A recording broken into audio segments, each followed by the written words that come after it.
तो हेलो दोस्तों, आपका स्वागत है मस्ती क्लासेस बाय प्रियांशु में। तो आज हम लोग इस वीडियो में धातु और अधातु के भौतिक गुण को देखने जा रहे हैं कि धातुएं क्या होती है, अधातुएं क्या होती है। तो बिना देरी के इस वीडियो को शुरू करते हैं। सबसे पहले देखेंगे कि धातु के भौतिक गुण। ठीक है, तो सबसे पहले का भौतिक गुण है धातु का कि धातुएं जो होती हैं कठोर होती है। धातुएं कैसी होती है जी? कठोर होती है। ठीक है, सबसे पहले का गुण है कि धातु कठोर होती है। दूसरा भौतिक गुण है कि ये चमकीली होती हैं। धातुएं कैसी होती है जी? चमकीली होती है। ठीक है। तीसरा गुण है कि इसके बाह्यतम कक्ष में 1, 2, 3 इलेक्ट्रॉन पाए जाते हैं। तो क्वेश्चन आपसे ऐसे ऑब्जेक्टिव में पूछता है कि किसके बाह्यतम कक्ष में 1, 2, 3 इलेक्ट्रॉन पाए जाते हैं, तो कहेंगे कि धातु के बाह्यतम कक्ष में 1, 2, 3 इलेक्ट्रॉन पाए जाते हैं। ठीक है। अब चौथा भौतिक गुण क्या है जी आपका? चौथा भौतिक गुण है कि ये विद्युत एवं ऊष्मा के सुचालक होते हैं। धातुएं जो होती हैं वो विद्युत एवं ऊष्मा दोनों के क्या होते हैं? सुचालक होते हैं। क्या होते हैं जी? सुचालक। अब आप लोग पढ़े होंगे सुचालक और कुचालक क्या होते हैं। ठीक है, तो आप लोग सुचालक और कुचालक मतलब जिससे एक पार से दूसरे ओर बिजली पास कर जाए, ठीक है, उसे सुचालक। और जिसके एक ओर से दूसरे ओर बिजली नहीं जा पाए उसे कुचालक कहते हैं। ठीक है, तो यही जो धातुएं होती हैं विद्युत एवं ऊष्मा क्या होती हैं? सुचालक होती है। तो आपसे ऑब्जेक्टिव क्वेश्चन पूछ देगा कि कौन विद्युत एवं ऊष्मा के सुचालक कौन होते हैं, धातु की अधातु? तो कहेंगे धातु। अगला भौतिक गुण है कि ये सामान्यतः तन्य होती है। मतलब कि जो धातुएं होती हैं वह कैसी होती हैं? तन्य होती है। तन्य मतलब ये होता है कि हम लोग आराम से, मतलब धातु को आराम से हम लोग पीट करके लंबा तार के रूप में उसे दे सकते हैं। मतलब उसे तार बना सकते हैं, पतला तार बना सकते हैं धातु को आराम से पीट करके। इसीलिए कहा जाता है कि धातुएं तन्य होती है। ठीक है। अगला भौतिक गुण है कि ये आघात वर्धनीय होती हैं। धातुएं क्या होती है जी? आघात वर्धनीय होती हैं। आघात वर्धनीय का मतलब क्या होता है कि मतलब हम लोग क्या, इसका मतलब ये होता है कि धातु को हम लोग पीट करके पतले चादर का रूप दे सकते हैं। ठीक है, मतलब कि जो धातुएं होती हैं उनको हम लोग पीट करके पतले चादर का रूप दे सकते हैं आसानी से। ठीक है। अगला पॉइंट है कि इससे विशेष प्रकार की ध्वनि उत्पन्न होती है। मतलब जब भी हम लोग धातु को पीटते हैं या एक दूसरे से रगड़ते हैं तो उससे क्या निकलती है जी? ध्वनि निकलती है, साउंड निकलती है। ठीक है, धातुओं से। ठीक है। अगला भौतिक गुण है कि इनके गलनांक एवं कथनांक उच्च होते हैं। ठीक है, मतलब कि जो धातुएं होती हैं उनका गलने का और कथनांक ये सारा क्या होता है जी? उच्च होता है, हाई होता है। ठीक है। अगला भौतिक गुण है कि ये घनत्व उच्च होते हैं। मतलब कि इनका जो घनत्व होता है, धातुओं का घनत्व, वो क्या होता है जी? उच्च होता है। ठीक है। अगला एक लास्ट भौतिक गुण है कि ये परमाणु के धन आयन होते हैं। ठीक है, परमाणु क्या होते हैं? धातुएं धन आयन होते हैं। अब आपसे क्वेश्चन पूछेगा कि परमाणु के, ये धातुएं परमाणु के धन आयन क्यों होते हैं, तो कहेंगे कि जो धातु होती हैं वो इलेक्ट्रॉन का क्या करती हैं? त्याग करती है। और जो भी वस्तु इलेक्ट्रॉन का त्याग करता है वही धन आयन होता है, और जो इलेक्ट्रॉन को ग्रहण करता है वो ऋण आयन होता है। तो अब देखिए, ये तो हम लोग अगर हमसे 5 मिनट में क्वेश्चन पूछ देगा कि धातु के भौतिक गुण को लिखिए तो हम लोग 10 वही पॉइंट लिख देंगे। अगर आपसे इसी से ऑब्जेक्टिव कैसे पूछेगा, देखिए हम लोग कैसे ऑब्जेक्टिव कैसे आपसे पूछेगा। तो सबसे पहले का ऑब्जेक्टिव आपसे अगर पूछता है तो पूछ सकता है कि कौन सी कठोर होती है? धातु कठोर होता है कि अधातु कठोर होता है कि उपधातु कठोर होता है, तो कहेंगे धातु कठोर होती है। अगला आपसे ऑब्जेक्टिव प्रश्न पूछ सकता है कि धातुएं कैसी होती हैं? धातुओं में चमक पाई जाती है कि नहीं पाई जाती है, तो कहेंगे धातुएं चमकीली होती हैं। अगला आपसे क्वेश्चन पूछ सकता है कि किसके बाह्यतम कक्ष में 1, 2, 3 इलेक्ट्रॉन पाए जाते हैं, तो कहेंगे कि धातुओं के बाह्यतम कक्ष में 1, 2, 3 इलेक्ट्रॉन पाए जाते हैं।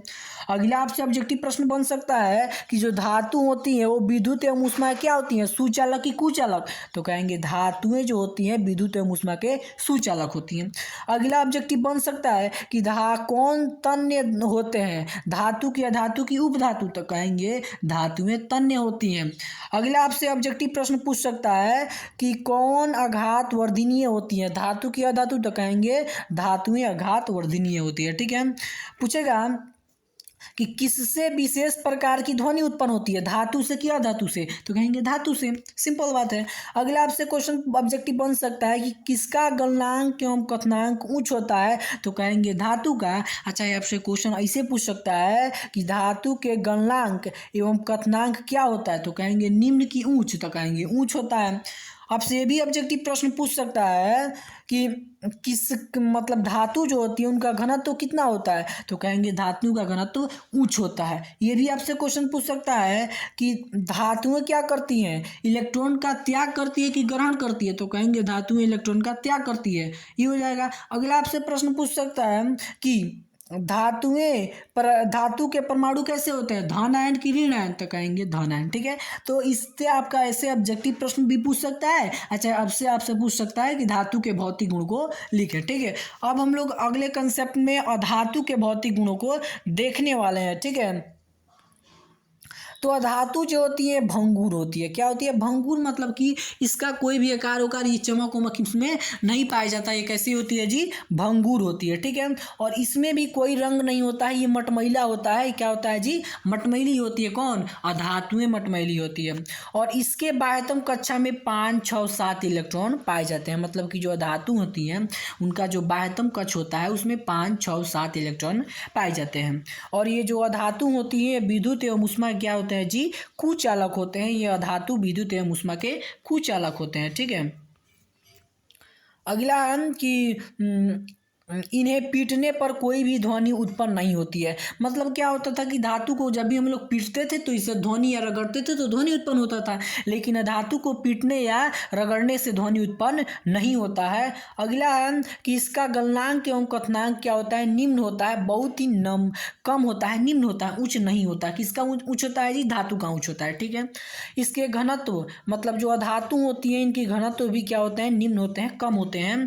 और ये जो ये अधातु होती हैं या इसके परमाणु कैसे होते हैं, ऋण आयन होते हैं। ऋण आयन क्यों होते हैं, क्योंकि ये जो अधातु होती है ये क्या होती है, इलेक्ट्रॉन को ग्रहण करती है। तो जो इलेक्ट्रॉन को ग्रहण करेगा वो ऋण आयन होगा, जो इलेक्ट्रॉन को त्याग करेगा वो धन आयन होगा। अब इससे आपका ऑब्जेक्टिव प्रश्न कैसे बनेगा, तो क्वेश्चन पूछेगा कि कौन भंगुर होता है, धातु होता है भंगुर की अधातु भंगुर होता है, तो कहेंगे अधातु भंगुर होता है।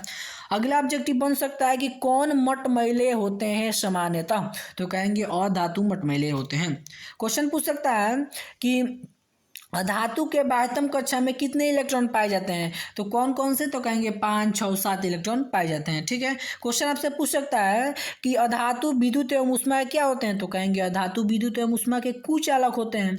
ठीक है, और अगला आपसे क्वेश्चन बन सकता है कि किसे पीटने पर कोई भी ध्वनि उत्पन्न नहीं होती है, तो कहेंगे कि अधातु को पीटने पर कोई भी ध्वनि उत्पन्न नहीं होता है। अगला ऑब्जेक्टिव बन सकता है कि किसका गलनांक एवं क्वथनांक निम्न होता है, तो कहेंगे कि अधातु का गलनांक एवं क्वथनांक क्या होता है, निम्न होता है। चाहे ऑप्शन ऐसे भी पूछ सकता है कि धातु के गलनांक एवं क्वथनांक क्या होते हैं, तो कहेंगे निम्न होते हैं।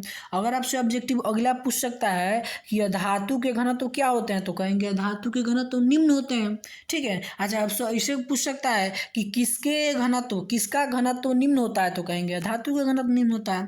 अगला आपसे ऑब्जेक्टिव बन सकता है कि अधातु जो होते हैं वो परमाणु के कैसे होते हैं, तो कहेंगे ऋण आयन होते हैं। चाहे क्वेश्चन आपसे पूछ देता है कौन इलेक्ट्रॉन का क्या करते हैं, ग्रहण करते हैं, तो कहेंगे अधातु इलेक्ट्रॉन का ग्रहण करते हैं, इसलिए वो क्या होते हैं, ऋण आयन होते हैं। तो हम लोग इस वीडियो में धातु और अधातु के भौतिक गुणों को बारे में एकदम अच्छा से समझे और इससे जितना भी ऑब्जेक्टिव प्रश्न बनने वाला था उसको भी हम लोग बता दिए। अगर हमारा वीडियो अच्छा लगा हो तो हमारे वीडियो को ज़्यादा से ज़्यादा लाइक करें और शेयर करें, और ऐसे वीडियो को देखने के लिए अभी जाकर के मस्ती क्लासेज बाय प्रियांशु को सब्सक्राइब करें।